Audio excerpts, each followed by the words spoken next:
Hi, this is Michael Green, Dodgy from the Lightwave forums, and I'm just going to share with you how I usually use ClothFX, my kind of general stratagem and hints and tips for how you can perhaps use ClothFX in your scenes. As we can see, we've got my man character here, and I'm going to be using ClothFX on his sleeves and his trousers.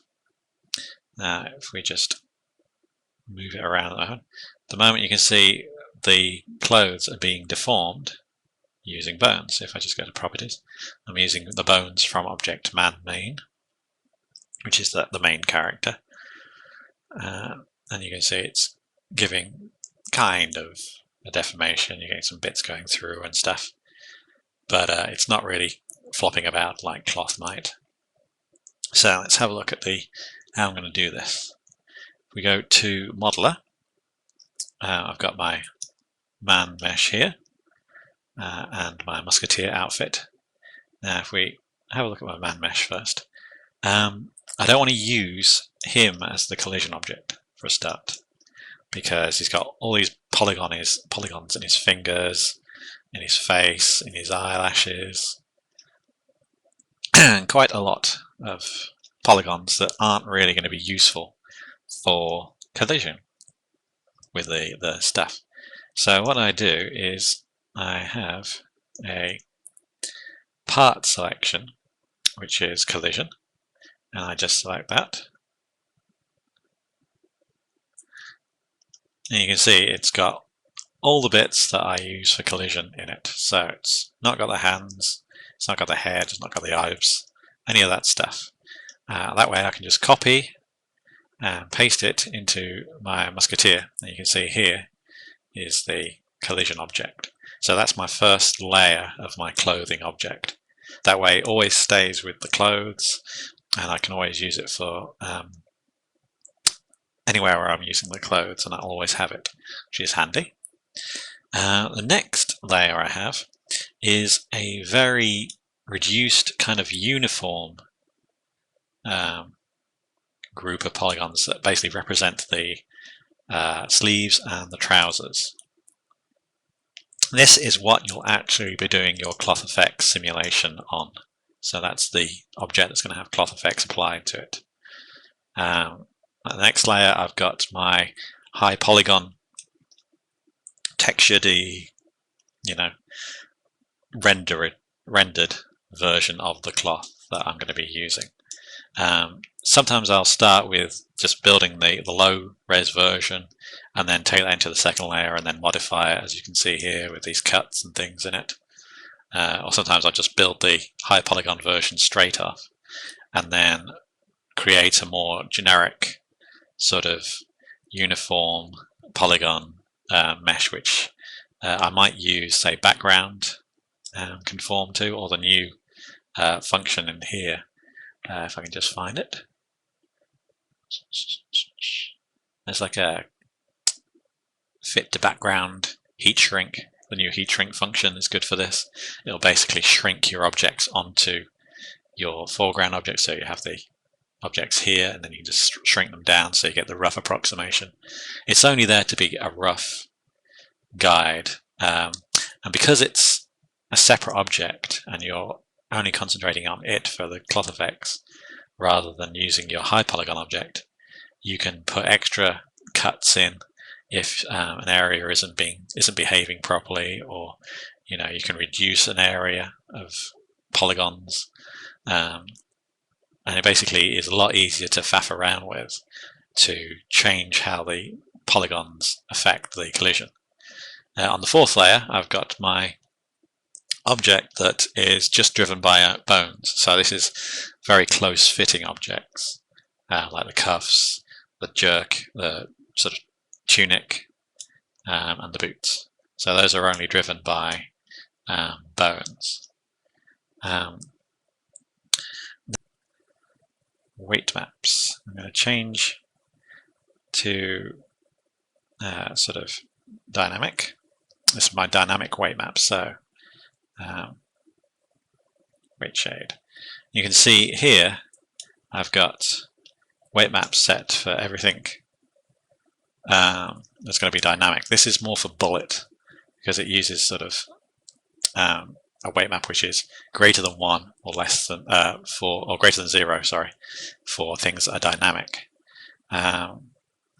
For ClothFX, I tend to use a fixed map, which is on a selection set. So if I go to my select fixed, you can see basically all the points that aren't red are in my fixed selection set.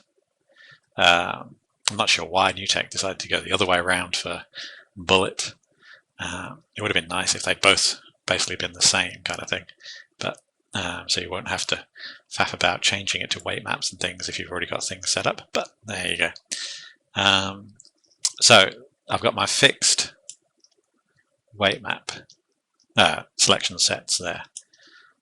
So if we go back into layout, I'll just hide my high-res object for the moment.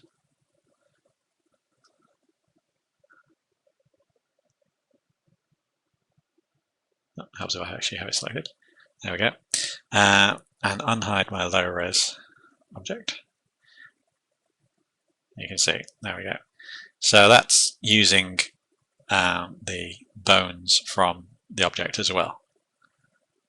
Now if we go into ClothFX for that, just turn it on, you can see I find it's a good idea to start with, say, a preset just to get the rough settings. So cotton thin's a good one. And I've set the gravity to be minus 9 meters a second. Gravity in the real world is 9.8 minus 9.8 meters per second in the Y. You've got your fixed point set, so if I just select that, you can see it shows you the points that are fixed on the mesh. You've got weight, spring. So spring basically puts a spring along each edge. So as that value is higher, it needs to be about 1,000 at least to get a reasonable effect. Otherwise, it tends to fall apart, stretch. Viscosity is basically how the points react to bouncing off something. They're kind of it's like a dampening for cloth objects in this case. Resistance, that determines how much air resistance it has. So if you put that up to really high, then it will float around very slowly. If you put it down to very low, it'll waft about quite quickly. Be a lot more perhaps more like cotton than silk, for example. Substructure, that creates kind of like a cross. If you imagine you're a square polygon, it'll create cross links between each corner so that you get more of a structured effect to the cloth. So again, 1,000 is good for that. Sometimes you get up to 10,000. So it's kind of hunting for those values that give you reasonable results. And then hold structure. I've got some points here around perhaps the cuffs and around the boots where I want the polygons to stay roughly in the same shape that they were because they're pushed into the boots, say. So I have a weight map, which is called hold. You can see it there, and that just basically holds that shape towards the deformed polygon, excuse me. So these points here will be attracted to their original positions, changed by the bones, rather than using the cloth. So if I go to hold weight map, you can see here it's illustrating with these red dots which bits are being held a bit stronger. So you can use that to perhaps hold bits that you want to be more stiff or more in place. Hold is kind of for doing things like belly fat or muscle, anything that needs to be attracted to where it should be originally. So that's what hold structure does. Go to collision. We want to collision detect all. You can use collision detect with a weight map so that only certain bits are colliding with other bits, which is good. Exclusive collision, you can set that to your collision object if you've just got the one, or you can have it colliding with all sorts. Interaction, you've got, again, you can set that to just a weight map. Collision offset, I've done another video which basically shows the idea of what collision offset's for. If you've got 2 points going around a corner of an object, then the collision offset is how close those points get to the polygon before they're stopped, as it were. So that's a value you need to tweak with. Bound is how much a point gets rebounded off the collision object. So 100% is 100% of the force gets rebounded. You can set that down to less if you want it to bounce less. Friction, again, that's just how much it rubs on another surface, like a collision surface. And fixed force is how much it's likely to stop, like actually stick, because fix and friction are slightly different. So you actually, in real life, you have kind of like a friction limit where up to a certain point something will stay in place, it'll stick in place, but after it reaches a particular amount of force, it'll pop and suddenly start sliding.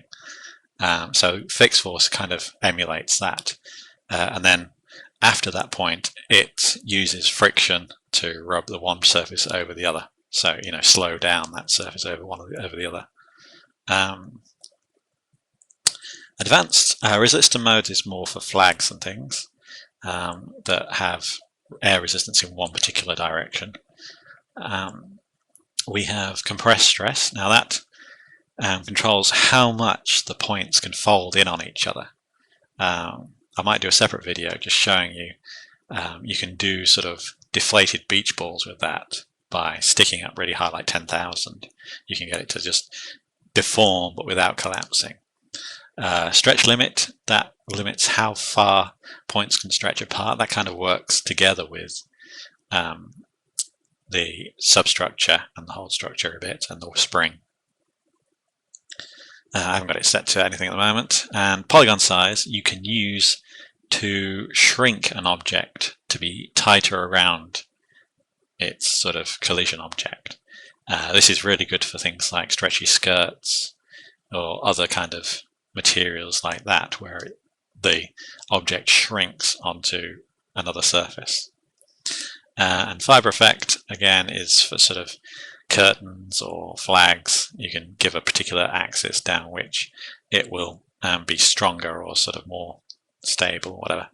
And then relax starts, that allows the cloth to, when it starts calculating, to sag and things, whereas turning it off means it sort of stays a bit more towards its original structure. And then of course you've got FX for controlling all the values using a weight map. So for the hold weight map, I've got it set to 10,000, and it's 10,000 for where the red points are. And then you set your base value for the where the weight map is 0, just by clicking on that, and you give a base value and you go OK. And that gives you your hold weight map. So as you can see, it's holding it at the base of the cloth here, but everywhere else it's just going to flop about, except it's going to be fixed by the fixed point set. So if we do a quick calculation, you can see it's not too bad to calculate. I'll have to take you through the collision settings as well. I haven't done that yet.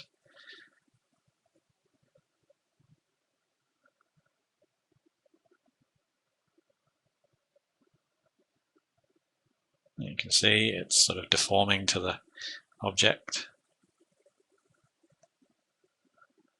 It kind of lags a bit because it does a movement and then it calculates the thing and then it updates. So you get kind of the a dual update per frame. And you can see it's kind of wobbling and sagging there.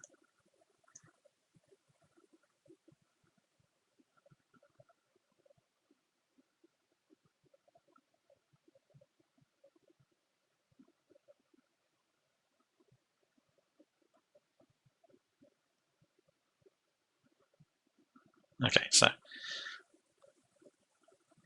if I play it back, you can see, let's just make a quick preview.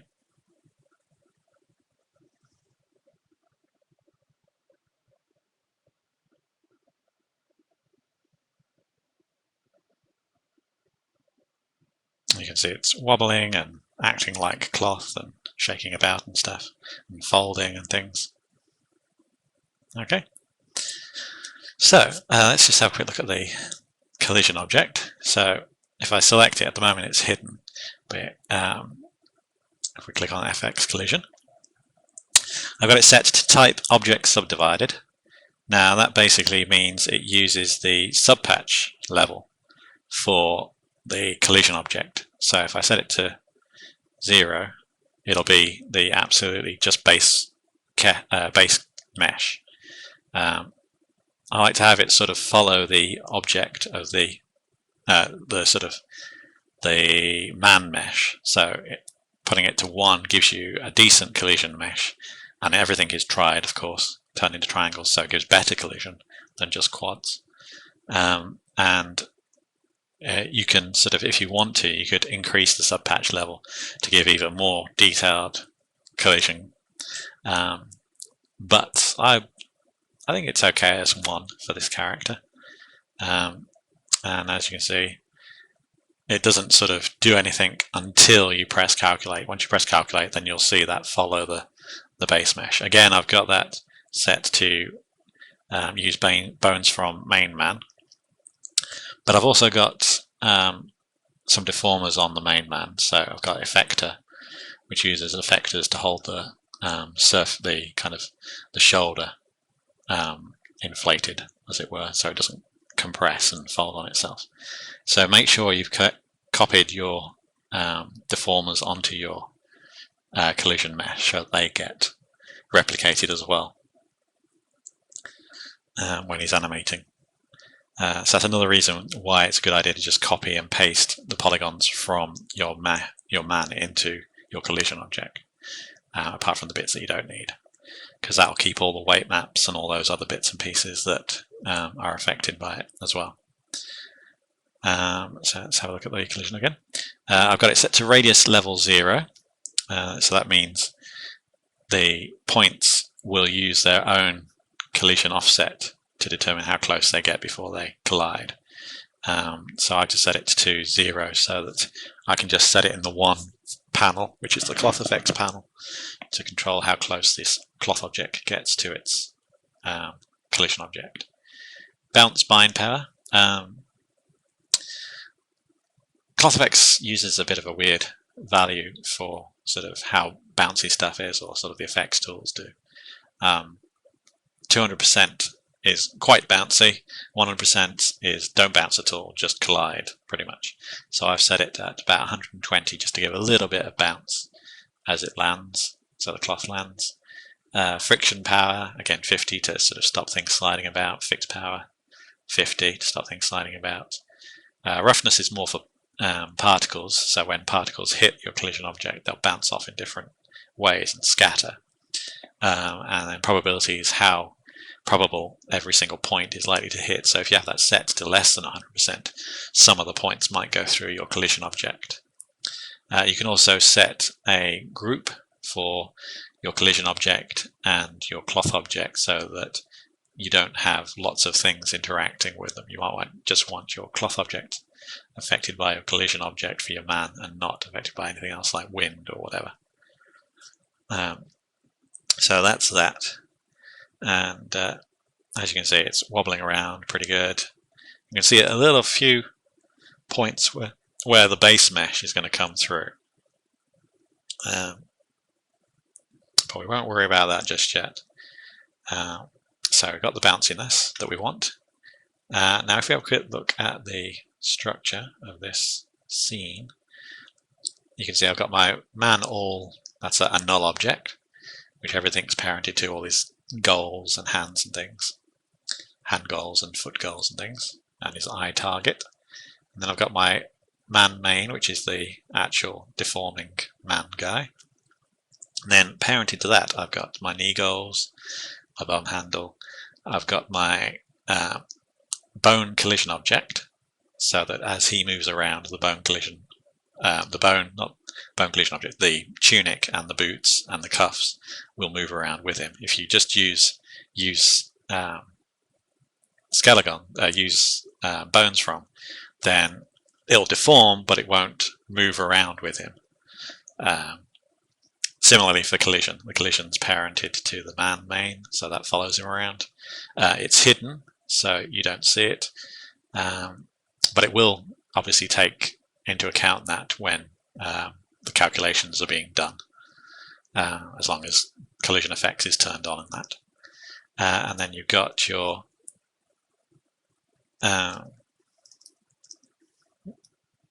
just pressed A by accident. You've got your low-res object, which is also again using the bones from the main, so it's parented to it. And then as child of that, I've got the high-res object. So if I make that visible again, I should just hide the low-res object. I should make it wireframe. There we go. So the high-res object, make that visible again. That's using ClothFX. That's using MetaLink. So if we click MetaLink, you can see as the low-res mesh deforms and bounces around, that deforms and bounces around the high-res mesh. So you're getting that effect. So I'm just going to hide the low-res mesh. So as you can see now, you're getting a nice deform on that. But you are getting some places where the skin comes through. Now you can fix that by making the collision radius of the ClothFX object a bit higher, and I've done that previously. But something I found that's quite useful is you might not want to just hide those polygons. So if I go onto my man object, I've set up a clip clothed weight map to all the places that his skin is hidden beneath, or should be hidden beneath, the mesh, beneath the clothes. If I switch back to layout and go to render on my object, my man object, I've created a clip map using a gradient which is set to weight map clip clothes. And so at the value of 0 in the weight map, which is where the hands and the head are, it's set to a 0 clip, and for everything else it's set to 100% clip. So between the two, it'll actually clip out those bits. If we switch to VPR mode, you can see none of those bits show up in your cloth object now, and you don't get you get those bits deforming and wobbling and stuff. But because it doesn't need to be, absolutely perfectly accurate, you can get the wobble, but you don't get anything viewable through the VPR, which is great. So you don't have to worry about it quite so much. It doesn't have to be absolutely perfect. And there you go. So that is my hint and tips on how to use ClothFX. I hope you found it useful, and maybe you'll use ClothFX more in future.